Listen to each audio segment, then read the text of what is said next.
భూమి మీద అనేక మంది ప్రజలు సర్వాన్ని కోల్పోయి శూన్యంగా కనబడుతూ ఉంటే, శూన్యంగా మిగిలిపోయిన బ్రతుకులను సర్వ సమృద్ధితో నింపటానికి యేసుక్రీస్తు వారు 2000 సంవత్సరాల క్రితం భూమి మీదకి ఆయన దిగి వచ్చాడు.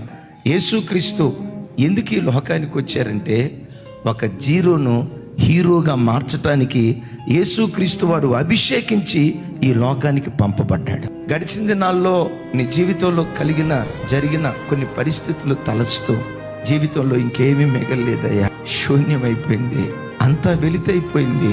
ఒకప్పుడు ఎక్కడో బ్రతికేవాళ్ళం, ఈరోజు పరిస్థితులు తలకిందులైపోయాయి, బ్రతుకంతా బుగ్గిపాలైపోయింది, బ్రతుకంతా శూన్యమైపోయింది అని ఒకవేళ ఈరోజు నీవు అనుకుంటే, ఈ దేవుడు ఎవరో తెలుసా? శూన్యాన్ని సమృద్ధితో నింపగలిగినటువంటి దేవుడు. ఫ్రమ్ నథింగ్ టు ఎవ్రీథింగ్ నీ బ్రతుకును మార్చగలిగినటువంటి దేవుడు.